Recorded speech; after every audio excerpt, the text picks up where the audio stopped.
हरे कृष्णा। संपूर्ण आत्मसमर्पण बिना ज्ञान जोग भी असंभव अटे। जोग कहले साधारणतः एक चेतना जहाँ से परमात्मा सहित संयोग कराए। जितेबले आम जोग साधन कथा कहूँ सेतेबेले बुझापी पड़ो जे जोग होइछि एक माध्यम जहाँ से परमात्मा सहित आमर संयोग कराए बा संपर्क स्थापन कराए।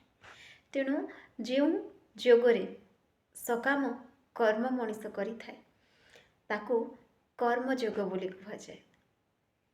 बेले मनीषर कर्म ज्ञान उपर पर्यवेसित हुए ताकू ज्ञान योग कहुए एवं भक्ति मार्ग रे अग्रसर हेले ताकू भक्ति मार्ग कहुए। वास्तव में भक्ति मार्ग ही हेउछि श्रेष्ठ मार्ग जहाँ भक्त एवं भगवान मध्य संपर्क अतुट बंधन सृष्टि करिथांती, जहाद्वारा कि भक्तटीए भगवान सहित बिना द्विधारे संपर्क स्थापन करिपारे। तेणु एठी कहुଯାଇଛି कृष्ण कामना रहित सकाम कर्म मध्य साधारणतः असंभव मने हुए। कृष्णंकर सेवा ही जीवनर धर्म आ कृष्णंक सेवा बिना कर जाउथिया प्रत्येक सकाम कर्म मध्य निरर्थक मने हुए। ए जीवन कृष्ण चेतनामय आ कृष्ण चेतनामय हृदय करी जानिनि केबे भय। यही व्यवस्था साधारणतः संपूर्ण भाव में आत्मसमर्पण न कले यह साधना असंपूर्ण रही जाए। ध्यान योग श्लोक 47 ईश्वर कहते जे योगी माने सर्वदा मो ठारे निजर मन को स्थिर रखती। संपूर्ण विश्वासर सहित योगी माने ईश्वर उपासना करती एवं भक्ति करती। ईश्वर कहते जे संपूर्ण आत्मसमर्पणर सहित मोर दिव्य सेवा करे सबुदिन मोर उपासना करे से मो सहित युक्त हो जाए, से अति घनिष्ठ हो जाए एवं मो सहित युक्त हो जाए। वास्तव में जे मो ठारे युक्त हो जाए से ही प्रकृत योगी अटे। कहिबार तात्पर्य दृढ़ आत्मविश्वास सहित ईश्वर ऊपर यदि अतुट आस्था थाए ताहले जीवन रे हारिबा सहज नुहे। यही स्थान में गोटे उदाहरण दि जाए जड़े सम्मानस्पद व्यक्ति मान को असम्मान जदि करे ताहले ताको अभद्र बोली कहा जाए, किंतु जेतेबेले ईश्वर कथा आसे सेतेबेले स्वतः ए मत नहीं जाए। प्रत्येक जीव पुरुष से परमात्मा अंश विशेष ईश्वर अंश हिसाब से निजर स्थिति अनुजाई से समस्त सेवा करने उचित। प्रत्येक जीवंकर किसी ना किसी कर्तव्य कर्म रही आतेबले से कर्तव्य कर्म को संपादन करे नहीं सेतेबेले स्वतः तार पतन ही हो जाए। भागवतम रे कहा जाइछे जय संपुरुषं साक्षात् आत्म प्रभवमीश्वरं न भजन्त्य भजानन्ति स्थानाद् भ्रष्टः पतन्त्यधः न भजन्त्य भजानन्ति स्थानाद् भ्रष्टः पतन्त्यधः। भगवान होचंती समस्त जीवंकर उद्भवस्थली जे से परम पुरुष भगवान सेवा न करे बा तांको प्रति कर्तव्य रे अवहेला प्रदर्शन करे से निश्चय तार स्वरूप स्थिति को अधपतित हुए।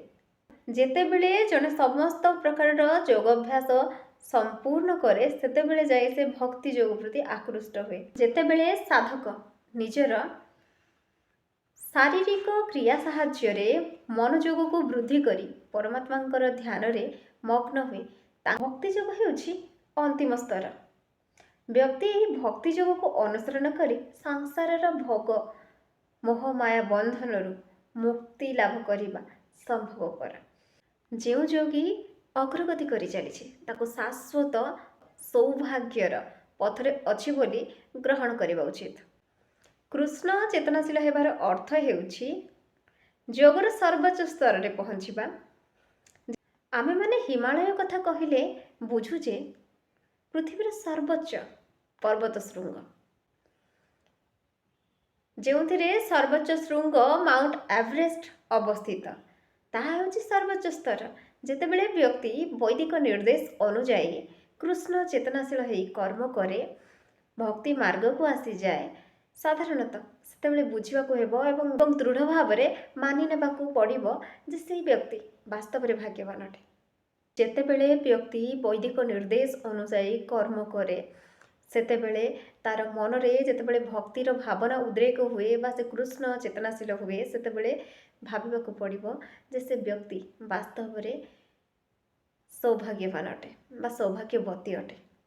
ସେହି ତ୍ୟାଗୀ ଯୋଗୀ ଯେ କୃଷ୍ଣଙ୍କୁ ହିଁ ଧ୍ୟାନ କରୁଥାଏ, ପ୍ରତି ମୁହୂର୍ତ୍ତରେ ତାଙ୍କର ହିଁ ସ୍ମରଣ ମନନ କୀର୍ତ୍ତନ ଭଜନ ଆଦି କାମରେ ସେ ବ୍ୟସ୍ତ ରହିଥାଏ। ବାସ୍ତବରେ ସେଇ କୃଷ୍ଣଙ୍କର ସେଇ ବ୍ରହ୍ମ ଜ୍ୟୋତିକୁ ଉପଲବ୍ଧ କରିବା ହିଁ ପ୍ରକୃତ ଲକ୍ଷ୍ୟ। କୃଷ୍ଣଙ୍କୁ ସବୁବେଳେ ଧ୍ୟାନ କରୁଥାଏ, ତାର କାୟା ମନ ବାକ୍ୟ ସବୁଥିରେ କୃଷ୍ଣ ହିଁ କୃଷ୍ଣ ଶୋଭା ପାଆନ୍ତି। କୃଷ୍ଣ ଶ୍ୟାମଳ ବର୍ଣ୍ଣ, ଯାହାଙ୍କର ଶରୀରର ଆଭା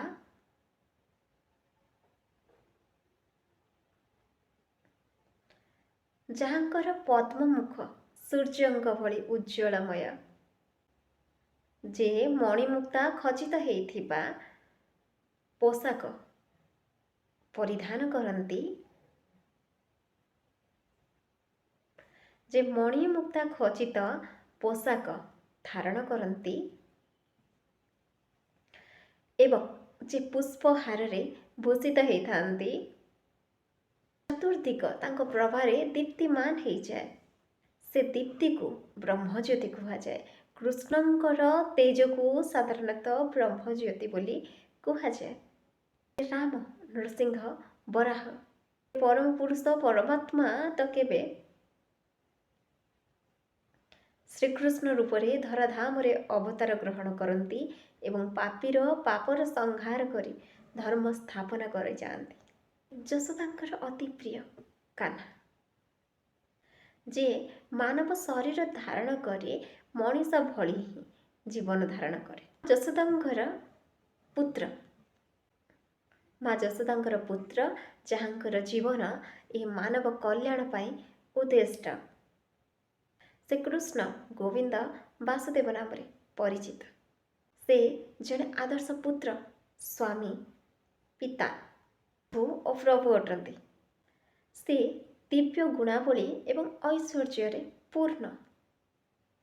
ସେ ଭଗବାନ ଏହିସବୁ ପ୍ରକାଶ ଓ ଗୁଣ ପ୍ରତି ପୂର୍ଣ୍ଣ ଭାବରେ ସଚେତନ ରହେ। ବାସ୍ତବରେ ଯିଏ ସେ ଈଶ୍ୱରଙ୍କର ଏହିସବୁ ଗୁଣ ପ୍ରତି ସଚେତନ ରହେ, ସେ ହିଁ ପ୍ରକୃତରେ ଯୋଗୀ। ଯୋଗର ଏହି ପୂର୍ଣ୍ଣାବସ୍ଥା କେବଳ ଭକ୍ତି ଯୋଗ ମାଧ୍ୟମରେ ହିଁ ସମ୍ଭବପର ହେଇପାରେ। ଯେଉଁମାନେ ଉଭୟ ଭଗବାନ ଏବଂ ଗୁରୁଙ୍କର ଚରଣବିନ୍ଦରେ ଆଶ୍ରିତ ସମ୍ପୂର୍ଣ୍ଣ ସମର୍ପିତ କରିଛନ୍ତି ନିଜକୁ, ସେମାନଙ୍କର ମନରେ ସ୍ୱତଃ ସମସ୍ତ ବୈଦିକ କର୍ମକାଣ୍ଡ, ବୈଦିକ ଜ୍ଞାନତତ୍ତ୍ୱ ପ୍ରକାଶିତ ହୁଏ। ଭକ୍ତିର ଅର୍ଥ ହେଉଛି ଭଗବତ ସେବା।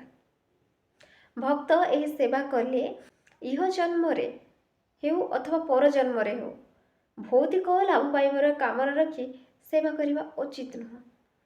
କାମନା ରଖି ସେବା କରିବା ଉଚିତ ନୁହଁ। ସେବା କାମନା ରହିତ ହେଲେ ହିଁ ତାକୁ ଭକ୍ତି ବୋଲି କୁହାଯାଏ। ସେବା ଯେତେବେଳେ କାମନା ରହିତ ହେଇଯାଏ, ତାକୁ ବାସ୍ତବରେ ଭକ୍ତି ହିଁ କୁହାଯାଏ। କାମନା ଶୂନ୍ୟ ବ୍ୟକ୍ତି ସମ୍ପୂର୍ଣ୍ଣ ରୂପରେ ମନକୁ ନିଜର ନିୟନ୍ତ୍ରଣରେ ରଖିଥାଏ ଏବଂ ହେଉଛି ନୈଷ୍କର୍ମ୍ୟର ଉଦ୍ଦେଶ୍ୟ। ଭକ୍ତି ଯୋଗ ବା କୃଷ୍ଣ ଚେତନା ସମସ୍ତ ଯୋଗ ପଦ୍ଧତିର ଅନ୍ତିମ ସ୍ତର ଅଟେ। ଉପରେ ଯାହା ସବୁ କୁହାଗଲା ତାହା ଭକ୍ତି ଯୋଗ ଅବଲମ୍ବନର କେତେକ ପନ୍ଥା ଅଟେ।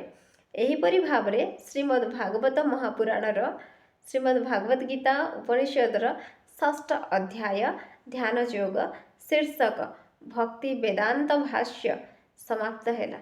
ହରେ କୃଷ୍ଣ।